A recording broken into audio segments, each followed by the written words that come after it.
사기를 총 3번 당했습니다. 패딩 18만원, 스쿠터 70만원, 카메라 42만원.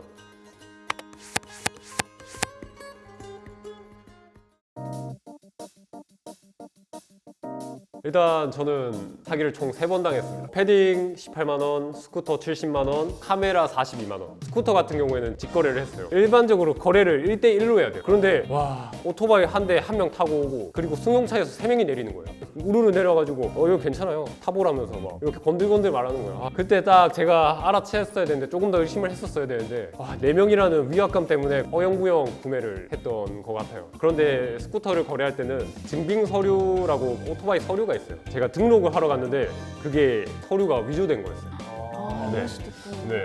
떡하니 이제 주민번호랑 사진까지 붙어져 있는 그 서류를 위조를 해서 저에게 넘겼다는 걸 누가 알았겠습니까? 그래서 그 녀석한테 전화를 했죠. 아니 이게 어떻게 된 거냐, 70만 원 돌려달라 하니까 60만 원만 줄 테니까 오토바이 내놔라, 이렇게 적반하장으로 나오는 거예요. 난 무조건 70만 원 받아야겠다, 돈 내놔라 이러니까, 아 그럼 그냥 경찰 신고해라, 이런 식으로 그냥 나오고 연락 씻길래 너무 어이가 없으니까 경찰에 신고했죠. 증거 불충분으로 결국에는 다 무효되고 아무것도 얻은 게 없어요.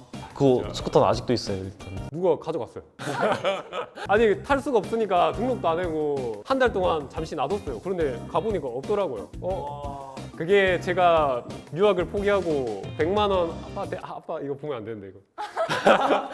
아빠한테 돈을 받아가지고 유학을 포기하고 산 스쿠터였는데 너무 열받죠. 제 동생이 휴대폰이 고장이 나서 구매를 해야 되는 상황인데, 제가 중고거래로 그때 많이 알아보던 중에 시세에 비해서 많이 저렴한 그런 휴대폰이 올라와 있더라고요. 딱 아무래도 그때 학생이다 보니까 부모님한테 돈을 빌려서 사기꾼한테 연락을 이제 했었거든요. 그래도 또 좀 더 신중하자 해가지고, 죄송한데 그 휴대폰 사진에 연락처랑 이름 한번 써서 한번 보내줄 수 있냐고 하니까 그걸 또 보내줬어요, 그 사기꾼이. 그래서 아 오케이 믿고 바로 송금을 했죠. 근데 나중에 알고 보니까 그게 포토샵에서 붙인 거더라고요. 뭔지 아시죠? 이거 근데 속을 저는 수가 없네. 그때는 진짜 몰랐어요, 저는. 근데 또 그때가 저녁 때라 가지고, 아 내일 이제 택배 보내고 그때 송장 번호 다시 드릴게요 해서 그 다음 날이 됐는데 연락이 안 되는 거예요. 뭐 카톡이든 문자든 수신 차단까지 다 박혀 있는 거예요. 그래가지고 그때 부모님한테 말하니까 그때 진짜 많이 혼나고, 그 뒤부터 진짜 중고 거래를 한 1, 2년 정도는 안 했던 것 같아요. 처음 사기 당한 거니까 아무래도.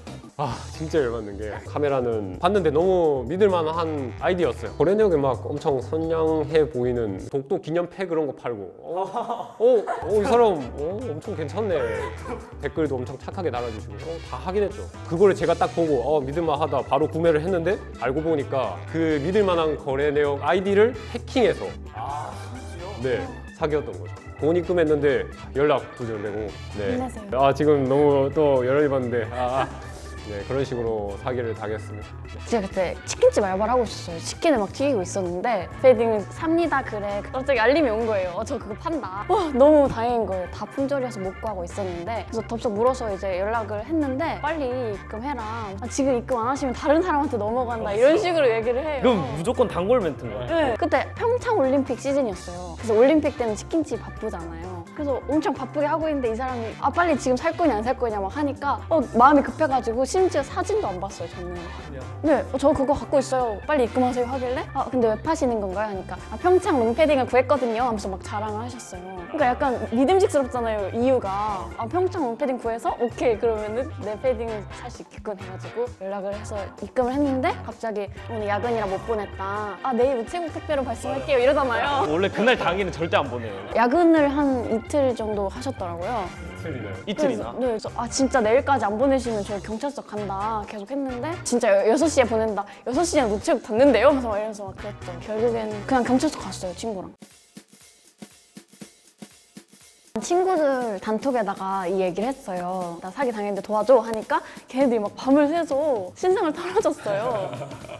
결국에는 페이스북을 통해서 이름이랑 지역이랑 그리고 블리자드 배틀 태그까지 알아내고, 알아낸 것들을 다 이제 종이로 인쇄해가지고 경찰서에 갔어요. 가서 진술서를 쓰래요. 쓰는데 또 다른 분이 들어오시더라고요. 근데 그분도 저랑 같은 패딩이고 또 같은 사이트에서 당하셨더라고요. 그래서 나란히 사기 당한 사람도 앉아가지고 진술서 작성하고 사이버 수사대로 갔죠. 접수 끝나고 한 6개월 정도 걸렸거든요. 그렇게 해서 저는 결국에 돈을 받았습니다. 받았어요? 네, 받았어요. 어떻게 받았어요? 받은 게 또 그 과정이 있는데 그 변호사랑 컨택을 해야 돼요. 근데 그 변호사가 막 이러는 거예요. 아, 어차피 못 받아요. 그냥 합의하세요. 막 이러는 거예요. 그러고서는 그 피해자 측 그 어머니가 변호사 통해서 아, 좀 용서해달라 이런 식으로 말씀을 하셨어요. 그 변호사가 저한테 말을 할 때 어머니가 입은 피해를 생각해봐라 이런 식으로 얘기를 하는 거예요. 피해자는 난데. 뭐야? 적반하장이. 그래서 너무 화나서 아니 변호사님이 지금 피해자가 누군데 지금 이렇게 이렇게 하시냐 피해자는 저다 막 이런 식으로 얘기를 했죠. 그래서 아 어쨌든 합의하세요 막 이러는데 그 당시에는 너무 돈이 없고 치킨집 알바하는 애였으니까 그냥 합의를 하고 돈을 받아야겠다 해서 합의를 해줬죠. 그때는 이제 어리기도 했으니까 부모님한테 일단 말했죠. 부모님이 사이버 수사대 신고를 해서 그 제가 거래한 카톡이라든가 문자라든가 그 합성한 사진이라든가 그거 정리해서 보내주고 한 2달, 3달 정도 걸렸던 것 같아요. 그래서 결국은 잡기는 잡았었어요. 카메라 같은 경우에는 더치트라는 앱이 있어요. 번호랑 계좌번호를 입력하면 그쪽에서 이제 연락이 오더라고요.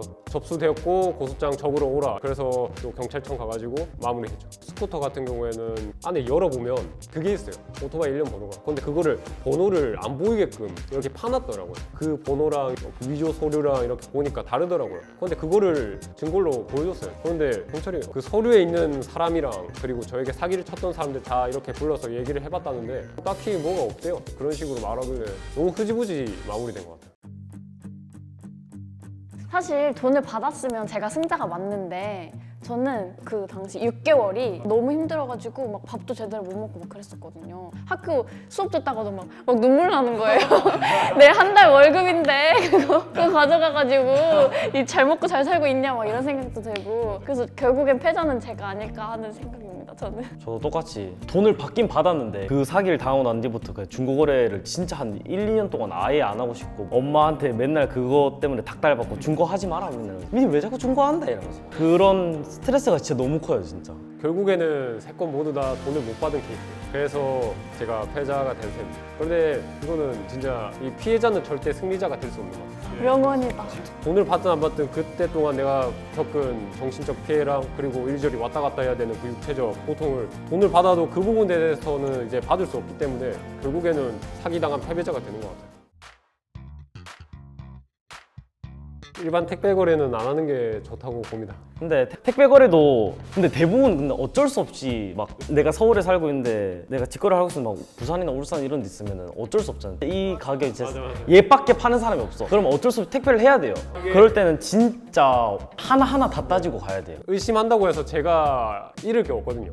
그래서 다 알아보아야 되는 것 같아요. 인증 사진도 받고 전화 목소리도 들어보고 이런 걸 다 확인해도 그래도 사기인 경우가 있어가지고 이건 아니다 싶은 게 하나라도 있다면 그냥 계속 안전거래로 밀고 나가거나 아니면 직거래로 밀고 나가는 게 맞지 않나 이 생각이 드는 것 같아요. 직거래 지역을 얘기할 때 저희가 잘 모르는 그런 지역을 얘기를 한다면 그냥 알겠다고 하세요. 저 마침 거기 살거든요. 이렇게 하고 일단 약속까지 몇 시에 어디서 만날지까지 다 잡고 그래도 그 사람이 나온다고 하면 그때 이제 거래를 하는 거고 이 사람이 당황을 한다 하면은 거래를 하시면 안 됩니다. 얼마였어요? 그때 23만 원 정도였던 것 같아요. 스쿠터 분 그래서 제가 지금 명함도 못 내밀 것 같아요. 근데 막 그렇게까지 비싼 건 아니거든요. 자랑할 건 아닌데 자랑 이게 의도치 않게 자랑이 돼버렸네.